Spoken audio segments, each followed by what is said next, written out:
दोस्तों, स्वागत है आपका अपने परिवार उड़ान में। डियर फ्रेंड, जैसा कि हमारी टीम के द्वारा लगातार Uttar Pradesh police 51,000 plus vacancy के लिए मूक टेस्ट कराया जा रहा है, जिसमें सारे प्रश्न आपके पुरानी भर्ती 41,500 तथा 49,568 पर आधारित प्रश्न होते हैं। ज़्यादातर क्वेश्चन आपके रोजगार वित्तांकित भाटी बुक से लिए जाते हैं। तो सेशन को शुरू करते हैं डियर फ्रेंड्स, और मैं बताना चाहूँगा कि आयोग का गठन हो चुका है, जल्दी आपकी उत्तर प्रदेश पुलिस की भर्ती आ जाएगी। सेशन को शुरू करते हैं। सबसे पहला प्रश्न स्क्रीन पर है कि नालंदा विश्वविद्यालय किसके लिए विश्व प्रसिद्ध था। बिल्कुल जबरदस्त प्रश्न है कि नालंदा विश्वविद्यालय किसके लिए विश्व प्रसिद्ध था।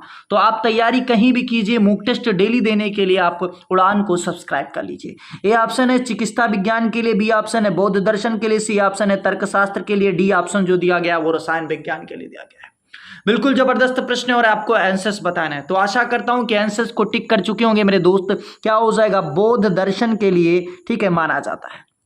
अगर बात करें कि नालंदा विश्वविद्यालय की स्थापना किसने कराई थी, तो नालंदा विश्वविद्यालय की स्थापना कुमार गुप्त ने कराया था। किसने कराया था मेरे दोस्त? नालंदा विश्वविद्यालय की जो स्थापना कराई थी वो किसने कराई थी? कुमार गुप्त ने कराई थी। अगर बात करें इसको नष्ट किसने कराया था, तो एक व्यक्ति था जिसका नाम था बख्तियार खिलजी। क्या नाम था? बख्तियार खिलजी ने नालंदा विश्वविद्यालय को नष्ट कराने का काम किया था। चलिए, अगर बात करें कि जो हर्षवर्धन के शासनकाल में आपका आता है जिसका नाम क्या होता है? हेनसांग।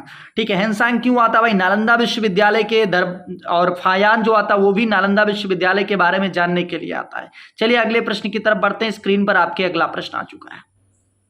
अगला प्रश्न है आपके करंट अफेयर्स की, भारत के पहले कार्बन न्यूट्रल गांव के रूप में किस गांव को विकसित किया जाएगा, यानी कौन सा ऐसा गांव है जिसको कार्बन न्यूट्रल गांव से, और 2070 तक पूरा भारत पूरी तरीके से कार्बन यानी शुद्ध हो जाएगा। ठीक है, यानी कार्बन रहित हो जाएगा। बिल्कुल, तो आपका दिया गया भिवाड़ी तालुका महाराष्ट्र, फरीदाबाद हरियाणा, कोयम्बटूर तमिलनाडु, और डी ऑप्शन दिया गया राजगीर बिहार। बिल्कुल जबरदस्त प्रश्न है, आंसर्स बताना है मेरे दोस्त।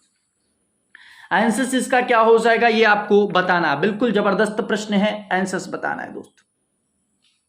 तो आशा करता हूं कि इसका आंसर्स कर चुके हैं। आंसर्स इसका क्या हो जाएगा? आंसर्स इसका हो जाएगा A option is the correct answer, यानी भिवाड़ी तालुका महाराष्ट्र। चलिए अगले प्रश्न पे दोस्त। स्क्रीन पर आपके अगला प्रश्न आ चुका है। बिल्कुल जबरदस्त प्रश्न है कि उत्तर प्रदेश सरकार द्वारा दिया जाने वाला सर्वोच्च पुरस्कार कौन सा है। बिल्कुल जबरदस्त प्रश्न है कि उत्तर प्रदेश सरकार द्वारा जो सर्वोच्च पुरस्कार है वो कौन सा है। तो ए ऑप्शन दिया गया लक्ष्मण पुरस्कार, बी ऑप्शन दिया गया एस भारती पुरस्कार, सी ऑप्शन दिया गया कालिदास सम्मान, और डी ऑप्शन जो दिया गया है वो संगीत रत्न पुरस्कार दिया गया है। बिल्कुल आंसर्स बताना है कि इसका आंसर्स क्या हो जाएगा। तो आशा करता हूं कि आंसर्स को टिक कर चुके होंगे। एस भारती पुरस्कार इज द करेक्ट आंसर। अगर कालिदास सम्मान की बात करें तो ये मध्य प्रदेश सरकार के द्वारा दिया जाता है। किसके द्वारा दिया जाता है? मध्य प्रदेश सरकार के द्वारा दिया जाता है। और अगर हम बात करें कि मध्य प्रदेश में वर्तमान में कौन है मुख्यमंत्री, तो शिवराज सिंह चौहान हो जाएंगे। अगले प्रश्न की बात करते हैं। स्क्रीन पर अगला प्रश्न है कि भारत में झूम की खेती के अंतर्गत सर्वाधिक प्रतिशत किस राज्य में है, यानी सर्वाधिक प्रतिशत जो है वो झूम की खेती कहां पर होती है। ए ऑप्शन दिया गया झारखंड में, बी ऑप्शन छत्तीसगढ़ में, सी ऑप्शन मणिपुर में, और डी ऑप्शन दिया गया नागालैंड में। बिल्कुल जबरदस्त प्रश्न है, आंसर्स बताना है दोस्त कि क्या हो जाएगा। चलिए, तो आशा करता हूं कि आंसर्स को टिक कर चुके होंगे। इसका आंसर हो जाएगा Nagaland is the correct answer. Nagaland से एक प्रश्न आपका जरूर बनता है जो कि बहुत ज्यादा पॉपुलर भी रहता है, हार्नबिल महोत्सव। जो हार्नबिल महोत्सव होता है वो कहां पर मनाया जाता है? तो नागालैंड के अंदर मनाया जाता है। ठीक है, कहां मनाया जाता है? नागालैंड के अंदर आपका हार्नबिल महोत्सव मनाया जाता है। अगला प्रश्न पूछा गया कि विजयगढ़ का किला उत्तर प्रदेश के किस जनपद में अवस्थित है। 5वां नंबर प्रश्न है कि विजयगढ़ का किला उत्तर प्रदेश के किस जनपद में अवस्थित है। बिल्कुल जबरदस्त प्रश्न है, आंसर्स बताना है मेरे दोस्त। चलिए, तो क्या हो जाएगा इसका आंसर? इसका आंसर हो जाएगा Sonbhadra is the correct answer. अच्छा, क्या हो जाएगा? Sonbhadra is the correct answer. तो सोनभद्र की अगर बात करें तो भारत का पहला राज्य है भारत का पहला जिला है जिसकी सीमा 4 राज्यों से लगती है। बिल्कुल। अगला प्रश्न स्क्रीन पर है कि व्यक्ति अपनी दाढ़ी बनाने के लिए किस दर्पण का उपयोग करता है? 6 नंबर प्रश्न पर ध्यान दीजिएगा। व्यक्ति अपना दाढ़ी बनाने के लिए किस दर्पण का उपयोग करता है? ए ऑप्शन दिया गया समतल दर्पण, बी ऑप्शन अवतल दर्पण, सी ऑप्शन उत्तल दर्पण और डी ऑप्शन दिया गया उत्तल या अवतल दोनों प्रकार का। बिल्कुल जबरदस्त प्रश्न है, आंसर्स बताना है। तो आशा करता हूं कि आंसर्स को टिक कर चुके होंगे मेरे दोस्त। चलिए दोस्त, तो आशा करता हूं कि आंसर्स को टिक कर चुके होंगे। अवतल दर्पण इज द करेक्ट आंसर। जो अवतल दर्पण होता है इसका खूबी क्या होता है, इसका प्रयोग क्यों किया जाता है? तो अवतल दर्पण का धंसा हुआ भाग परावर्तक सतह होता है अगर बात करें, और अवतल दर्पण की जो फोकस दूरी होती है वो क्या होती है? ऋणात्मक होती है। क्या होती है? ऋणात्मक होती है। तो आपको पता है कि अवतल दर्पण का काम होता है किसी चीज को छोटा, अगर वो चीज है ना, वो वस्तु अगर छोटा तो उसको बड़ा करने का काम करता है। जैसे आपका जो दांत का जो चिकित्सक होता है, जो दांत का जो डेंटलिस्ट होते हैं, वो क्या करते हैं? वो भी किसका प्रयोग करते हैं? तो वो भी अवतल दर्पण का प्रयोग ही करते हैं। ठीक है, चलिए, तो क्या हो जाएगा? अवतल दर्पण इज द करेक्ट आंसर। अगले प्रश्न की तरफ बढ़ते हैं। 7 नंबर प्रश्न है, बिल्कुल जबरदस्त प्रश्न है कि बांदीपुरा वन्यजीव अभ्यारण्य कहां पर अवस्थित है? बांदीपुरा वन्यजीव अभ्यारण्य कहां पर अवस्थित है, यह आपको बताना है। बिल्कुल जबरदस्त प्रश्न है। देखिए, तो अब थोड़ा सा मैं एनालिसिस करूंगा, इसका जरूर कराऊंगा क्योंकि टाइम है हमारे पास। तो क्या हो जाएगा? A option Karnataka, B option Kerala, C option Jharkhand, D option दिया गया मणिपुर। बिल्कुल जबरदस्त प्रश्न है कि बांदीपुरा जो वन्यजीव अभ्यारण्य है वो कहां पर अवस्थित है। तो आशा करता हूं कि आंसर्स को टिक कर चुके होंगे। आपका आंसर हो जाएगा Karnataka is the correct answer. अगर बात करें कि बांदीपुरा वन्यजीव अभ्यारण्य की स्थापना कब होती है, तो 1973 में इसकी स्थापना होती है। 1973 में इसकी स्थापना होती है। और भारत में पहला जो वन राष्ट्रीय उद्यान होता है उसका नाम हो जाता है जिम कॉर्बेट नेशनल पार्क। क्या हो जाता है? Jim Corbett national park. Jim Corbett national park, या आप कह सकते हैं जिम कॉर्बेट राष्ट्रीय उद्यान। इसकी स्थापना कब होती है? तो 1936 के अंदर होती है जिम कॉर्बेट राष्ट्रीय उद्यान का निर्माण, जो भारत का पहला राष्ट्रीय उद्यान है। अगर बात करें, ठीक है, सबसे पुराना राष्ट्रीय उद्यान है। अगर बात करें सर्वाधिक राष्ट्रीय उद्यान कहां पर पाए जाएंगे, तो 11 राष्ट्रीय उद्यान सर्वाधिक पाए जाएंगे। वो भी कहां पर? तो मध्य प्रदेश के अंदर पाए जाएंगे। सबसे ज्यादा जो वन क्षेत्र पाया जाएगा वो भी मध्य प्रदेश के अंदर पाया जाएगा। अभी हाल ही में क्या किया गया है, जो आपका जिम कॉर्बेट नेशनल पार्क था, इसका नाम चेंज कर दिया गया है। तो क्या कर दिया गया ये आपको बताना है। ठीक है, तो पहले जो ये आपका जिम कॉर्बेट नेशनल पार्क था, इसका नाम हेली राष्ट्रीय उद्यान था। तो 1957 में इसका नाम क्या कर दिया गया? जिम कॉर्बेट नेशनल पार्क कर दिया गया था। अगले प्रश्न की तरफ बढ़ते हैं। और जो जिम कॉर्बेट नेशनल पार्क है कहां पर स्थित है, तो आप कहेंगे ये आपके उत्तराखंड राज्य में अवस्थित है। उत्तराखंड राज्य उत्तर प्रदेश से कब अलग हुआ था, ये आपको कमेंट बॉक्स में बताना है। अगला प्रश्न स्क्रीन पर है कि रक्त स्कंदन में कौन सा विटामिन क्रियाशील होता है? जब आपका रक्त स्कंदन होता है तो उसमें कौन सा विटामिन जो होता है वो क्रियाशील होता है? ए ऑप्शन दिया गया vitamin A, B vitamin B, E vitamin C, vitamin D. बिल्कुल जबरदस्त प्रश्न है। रक्त स्कंदन के लिए कौन सा आपका जो है वो क्रियाशील होता है, ये आपको बताना है। चलिए, तो आशा करता हूं जो संभ्रांत व्यक्ति होंगे, बहुत ज्यादा जानकार होंगे, वो ऑलरेडी आंसर कर चुके होंगे। चारों ऑप्शन रॉन्ग है। ये चारों ऑप्शन रॉन्ग है। जब ऐसी आपको जानकारी हो जाए तो उस समय समझ लीजिए दोस्त कि आपको प्रश्न पूरी तरीके से पता है। इसका क्या हो जाएगा? विटामिन के होगा। क्या होगा मेरे दोस्त? जो कि ऑप्शंस में नहीं दिया है तो आपका क्या हो जाएगा? चारों के चारों रॉन्ग हो जाएंगे, विटामिन के हो जाएगा। ठीक है, यानी कोई भी ऑप्शन नहीं सही है तो इस पर पूरे नंबर मिलेंगे, लेकिन फिर भी आपको पता होना चाहिए इसका आंसर क्या हो जाएगा? विटामिन के हो जाएगा। ठीक है, अच्छा, विटामिन ए का जो वैज्ञानिक नाम होता है रेटिनॉल होता है। विटामिन ई की कमी से कौन सा रोग होता है, ये आपको बताना है। विटामिन सी का वैज्ञानिक नाम क्या होता है, तो आपको एस्कॉर्बिक एसिड पता होगा। ई का जो होता है वो टेकोफेराल होता है। ठीक है, चलिए अगले प्रश्न की बात करते हैं। विटामिन डी का वैज्ञानिक नाम होता है कैल्सीफेराल। अगला प्रश्न कि ख्वाजा मोइनुद्दीन चिश्ती किसके शिष्य थे? ये 9वां नंबर प्रश्न पूछा गया। जो ख्वाजा मोइनुद्दीन चिश्ती थे ये किसके शिष्य थे? ये प्रश्न आपसे पूछा गया। बिल्कुल जबरदस्त प्रश्न है। ख्वाजा मोइनुद्दीन जो चिश्ती थे ये किसके शिष्य थे? ए ऑप्शन दिया गया Abdul Qadir Jilani, B option Khwaja Abu Yusuf, B C option दिया गया है ख्वाजा उस्मान हुरानी, और डी ऑप्शन दिया इनमें से कोई नहीं। बिल्कुल जबरदस्त प्रश्न है और ऐसे ही प्रश्न उत्तर प्रदेश में इस बार देखने को मिल जाएंगे। तो इसलिए आपको ध्यान रखना है, इन सब चीजों का पूरा प्रैक्टिस सेट कराया जा रहा है। तो क्या हो जाएगा भाई, ख्वाजा उस्मान उरानी इज द करेक्ट आंसर। अगले प्रश्न की तरफ बढ़ते हैं। जबरदस्त प्रश्न है कि किस वर्ष मुंबई में पहली बार कपड़ा मिल की स्थापना की गई थी, यानी कपड़ा मिल की स्थापना मुंबई में पहली बार कब किया गया था। जबरदस्त प्रश्न है मेरे दोस्त। चलिए आंसर्स आपको बताना है कि मुंबई में पहली बार कपड़ा मिल की जो स्थापना की गई वो कब की गई।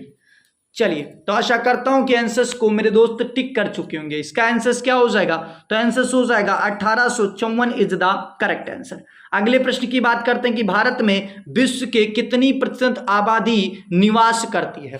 भारत में विश्व का कितने % आबादी निवास करती है। बिल्कुल जबरदस्त प्रश्न है, आंसर्स बताना है मेरे दोस्त। चलिए 30 सेकंड से भी ज्यादा आपको समय दिया जा रहा है, आपको आंसर्स बताना है। चलिए बिल्कुल जबरदस्त प्रश्न है मेरे दोस्त। आशा करता हूं कि आंसर्स को आप टिक कर चुके होंगे। तो क्या हो जाएगा आपका आंसर्स, भारत में विश्व का कितने % जो आबादी है वो निवास करती है। बिल्कुल जबरदस्त प्रश्न है। चलिए तो क्या हो जाएगा आपका आंसर्स आपका हो जाएगा मेरे दोस्त, ठीक है, B option is the correct answer. क्या हो जाएगा, B option is the correct answer. अगर बात करें कि क्षेत्रफल इसका कितना है भारत का, तो 2 लाख, ठीक है।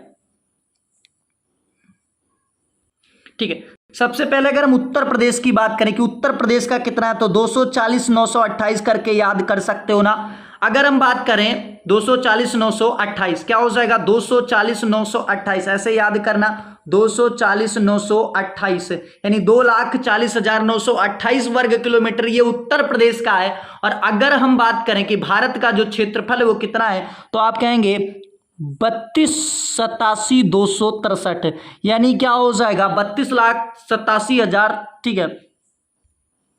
तो आप कह सकते हैं 32,87,263 वर्ग किलोमीटर क्या है, ये भारत का क्षेत्रफल है। और क्षेत्रफल के अनुसार जो भारत का है वो कौन सा स्थान है, तो 7वां स्थान है। कौन सा स्थान है दोस्त, 7वां स्थान है। चलिए अगले प्रश्न की बात करते हैं। अगला प्रश्न स्क्रीन पर है कि 16वां IPL संस्करण का खिताब किस टीम ने जीता है। बिल्कुल जबरदस्त प्रश्न है। ए ऑप्शन दिया गया Chennai Super King, B option Gujarat Titans, C option Mumbai Indians और डी ऑप्शन दिया गया है लखनऊ सुपर जॉइंट्स। बिल्कुल जबरदस्त प्रश्न है, 12 नंबर प्रश्न है, इसका आंसर्स बताना है। तो आशा करता हूं कि आंसर्स आप टिक कर चुके होंगे। Chennai Super king is the correct answer. अच्छा, जो आपका 16वें संस्करण का IPL हुआ था, ये फाइनल किस किस के बीच में हुआ था, ये कमेंट बॉक्स में बताना है।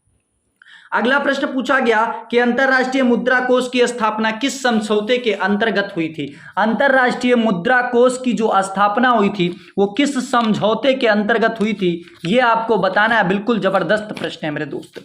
अंतरराष्ट्रीय मुद्रा कोष यानी इंटरनेशनल मनी फंड की बात किया जा रहा है, जिसका मुख्यालय कहां पर है, तो आप कहेंगे वाशिंगटन DC के अंतर्गत स्थित है। तो इसकी स्थापना किसके अंतर्गत की गई थी, ये आपको बताना है। बिल्कुल जबरदस्त प्रश्न है दोस्त। चलिए आशा करता हूं कि आंसर्स को टिक कर चुके होंगे। तो क्या हो जाएगा, ब्रिटेन वुड्स समझौता इज द करेक्ट आंसर, यानी ब्रिटेन वुड्स सम्मेलन के अंतर्गत इसकी स्थापना की गई थी। कब की गई थी, तो आप कहेंगे कि इसका जो स्थापना किया गया था वो कब किया गया था। अंतरराष्ट्रीय मुद्रा कोष का मुख्यालय कहां पर है, वाशिंगटन DC के अंदर स्थित है। अच्छा, इस समय IMF के अध्यक्ष कौन है या महासचिव कौन है, ये आपको कमेंट बॉक्स में बताना है। अगले प्रश्न की तरफ बढ़ते हैं। बिल्कुल जबरदस्त प्रश्न है कि भारत में स्वतंत्रता के पश्चात प्रथम मंत्रिमंडल में कानून मंत्री कौन थे। कानून मंत्री के बारे में प्रश्न पूछा है दोस्त। चलिए दोस्त, तो आशा करता हूं कि आंसर्स को टिक कर चुके होंगे। क्या हो जाएगा, BR Ambedkar is the correct answer. अगर प्रथम रक्षा मंत्री की बात करें तो प्रथम जो रक्षा मंत्री थे वो आपके बलदेव सिंह जी थे। कौन थे, बलदेव सिंह जी थे। अगर बात करें प्रथम शिक्षा मंत्री कौन थे, तो मौलाना अबुल कलाम आजाद थे। कांग्रेस के सबसे ज्यादा दिनों तक जो अध्यक्ष रहे वो आपके कौन रहे, मौलाना अबुल कलाम आजाद रहे। अगर सबसे युवा अध्यक्ष की बात करें तो कौन हो जाएंगे, तो सबसे जो युवा अध्यक्ष थे वो कौन थे, तो आप कहेंगे जो सबसे युवा अध्यक्ष थे वो आपके कौन थे, मौलाना अबुल कलाम आजाद थे। अगला प्रश्न स्क्रीन पर है कि विक्रमशिला विश्वविद्यालय की स्थापना किसने कराया था।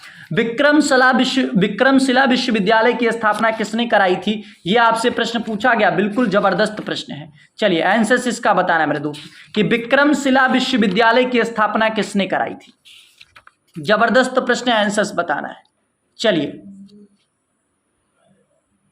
चलिए दोस्तों, तो आशा करता हूं कि आंसर्स को टिक कर चुके होंगे। क्या हो जाएगा भाई, विक्रमशिला विश्वविद्यालय की जो स्थापना कराई थी ये पाल वंश के शासकों ने कराया था। किसने? पाल वंश के शासक ने कराया था, नाम था धर्मपाल।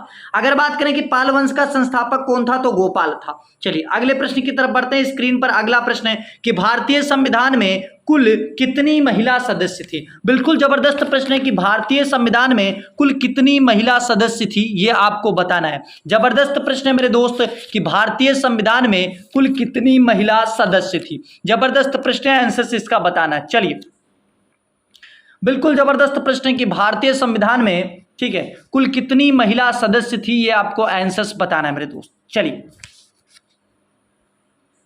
दोस्त बिल्कुल इसका आंसर्स करना है। तो आशा करता हूं कि आंसर्स को टिक कर चुके होंगे। 15 इज द करेक्ट आंसर। क्या हो जाएगा? 15 इज द करेक्ट आंसर। अब 15 के नाम आप नहीं जान सकते, लेकिन कुछ आपकी जो है, जैसे अम्मू स्वामीनाथन थी, ये बहुत ज्यादा जरूरी है। सरोजनी नायडू जी थी, सुचेता कृपलानी थी, विजय लक्ष्मी पंडित थी। बात करते हैं कि संविधान सभा की जो पहली बैठक हुई थी, ये कब हुई थी? तो पहली बैठक हुई थी 9 दिसंबर 1946 को। कब हुई थी? 9 दिसंबर 1946 को। ये प्रश्न पूछ सकता है। और इस जो ये प्रथम बैठक हुई थी, इसमें एक अस्थायी अध्यक्ष बनाया गया था, सबसे बुजुर्ग व्यक्ति डॉक्टर सच्चिदानंद सिन्हा जी को।